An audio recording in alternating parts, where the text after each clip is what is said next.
résistance appartenez-vous et pourquoi? Écoutez, on va un peu vite. Évidemment, la résistance n'est pas venue tout de suite. Il a fallu l'organiser.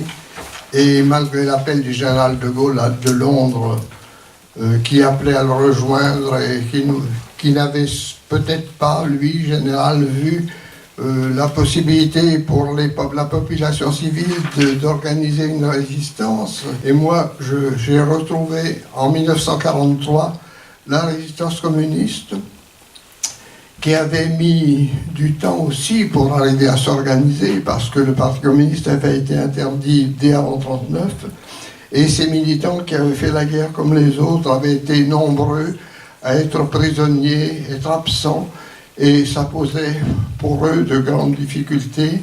Ceux qui sont partis prisonniers, tous, disons, c'était l'âge, disons, l'âge de ceux qui allaient travailler, ceux qui rapportaient la paye à la maison. C'était une misère terrible que leur absence pendant 5 ans pour les familles. Et ça pesait sur tout le monde. Organiser la résistance à ce moment-là, c'était une perspective. Les armes manquaient, les militants étaient pourchassés. Les Allemands ont fait travailler à plein l'industrie pour leurs besoins, pour leur armée, pour leur guerre. Et là, les sabotages dans les usines, ça n'est pas dans ma région que c'est surtout dans cette région ici qu'ils se sont manifestés, ont été les premières formes certainement de résistance. Moi, j'ai rencontré la résistance en 1943, alors que déjà les Américains avaient débarqué en Afrique du Nord, une forme de résistance dans ma région qui a été celle des maquis, différente de celle qu'on a pu mener dans la région ici. Les maquis, ce sont, j'allais dire, c'était faire du camping dans les bois. Et il fallait l'appui, l'aide de la population pour que ces maquis puissent s'organiser et tenir pour trouver le ravitaillement, trouver aussi un réseau de renseignement et d'organisation, de liaison, disons, pour vivre, pour avoir connaissance aussi de l'activité des forces de répression, et pour disparaître aussi facilement quand elles allaient être attaquées et qu'elles savaient ne pas pouvoir résister à la puissance des forces de Vichy qui avaient mis des moyens considérables pour contrer la résistance.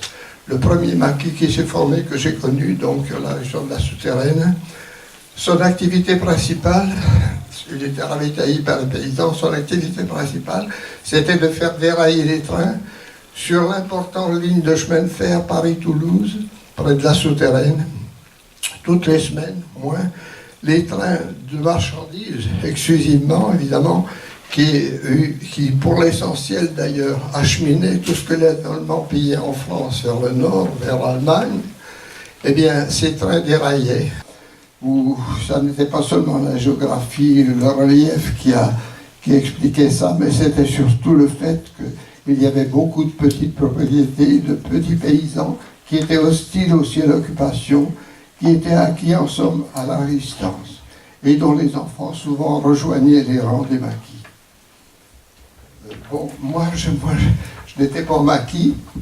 On a créé un groupe au sein du lycée, à 4 camarades, et puis on a recruté d'autres normaliens et des lycéens aussi, une quinzaine nous étions, et nous avons mené des actions en liaison avec le maquis justement, et qui nous avaient armés et qui nous donnaient des missions à remplir avec eux. D'abord, la première chose qu'ils nous ont demandé, ça a été de leur procurer des explosifs. Et nous avons mené une expédition comme ça, une nuit, à quelques camarades, et ramené sur notre dos, disons, une belle quantité d'explosifs, de dynamite en particulier, de cordons, de tout le matériel, disons, pour commander le travail de la dynamite. Et nous avons porté ça au service de la résistance, disons, pour faire dérailler les trains. Une fois, à 3 camarades, sur nos vélos, on nous avait chargé d'aller chercher un fusil mitrailleur à une vingtaine de kilomètres de Guéret, pour le ramener à l'autobus qui desservait près de la souterraine un endroit où il y avait un maquis. Et ma foi, on a mené cette opération en plein jour, en plein après-midi, avec nos vélos. L'un avait le fusil mitrailleur emballé dans des sacs, grossièrement évidemment pour le camouflage, sur son cadre.